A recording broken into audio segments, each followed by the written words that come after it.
Since you're moving into work on education, it looks like when you teach, it looks like you do it in a very collaborative way. You have a lot of collaborative projects. Is that part of your educational philosophy? Yes and no. It's my answer for everything, isn't it? It's the only answer for everything. Especially, I know. So for like projects, I've done it before, and I'm sure students who have seen this will be like, you made us do a collaborative project, because the students generally hate collaborative projects. Yeah, Sure. And they usually don't come out that good. But I'll have them do things that are both, in the sense that they collaborate on the process, but their outcome might be individualistic in a way. Does that make sense? Yeah, Yeah, sure. It totally makes sense. I think it's the best way to do it. It's a better way to go. Although as a teacher, it's kind of fun to watch the personality drama with collaborative projects. I still remember them well. But I think my philosophy on education is a little more open-ended. I'm not like, it's funny to talk about all this gun work as being didactic. I'm not as didactic with education, and I think that's one of the weird things about doing the practice and this new work that'll talk about education itself.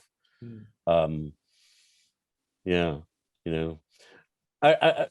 sort of a Dewey, John Dewey fan, So, or even better than John Dewey is Bertrand Russell. He's got some, like, I feel like he takes John Dewey even further, in terms of education anyway, maybe everything, but there's something beautiful about what they talk about, the individual and learning, and that I think is missing in schools for the most part, or at least, I mean, one of the reasons why I'm a teacher is because I had such bad teachers. Especially growing up in grade school or whatever. I also went to Catholic school, so I had nuns. Oof. That's much worse than having just a bad teacher. But I had such a bad experience that now I feel like I want to explore how to sort of do the opposite. What is it that we need to do that's the opposite of that? And what about Dewey and Russell is like kind of floating to the surface? Can you go into that a little bit? Russell had something, and I forget the exact quote. It was something about like what you really need to, for teaching, the most important thing in teaching is love, right?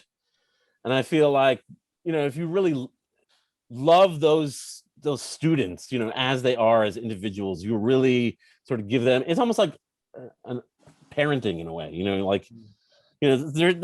that's a kind of teaching you don't really hear about much, you know what I mean? And I'm sort of interested in that. Dewey is interesting because he's sort of on that, but he never actually says it.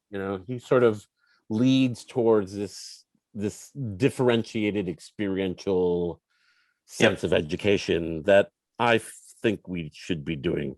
We need less teachers, or more teachers, but less students per teacher.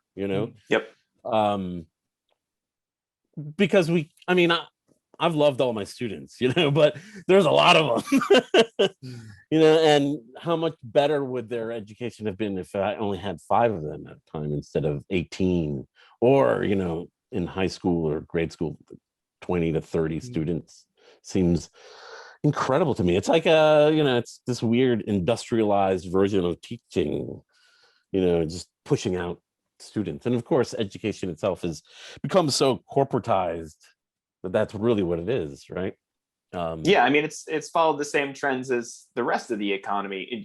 It was designed to be industrial when we were industrial, and now it's all capitalized and corporatized, and that's what it's become there too. And it's absolutely shameful. It's not good.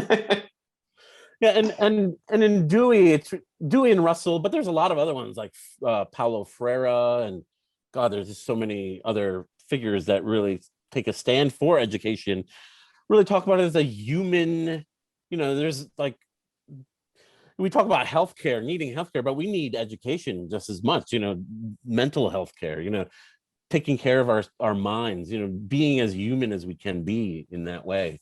And it's really one of the most human experiences you could have. I mean, we never stop learning, do we? I mean, we shouldn't anyway. It's life in a way, isn't it? Yeah, I mean, I stopped learning about 10 years ago. So that's my Jesse's joke. starting to forget. I don't want to know anything anymore. Yeah. Forget it. Yeah, I that's my joke, is like I only teach. I don't do any learning anymore. That part of my life is well over. Not interested.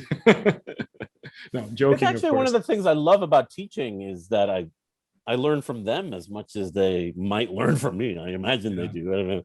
But I feel like I learn a lot from them. And it's not just intergenerational, I think it's personal.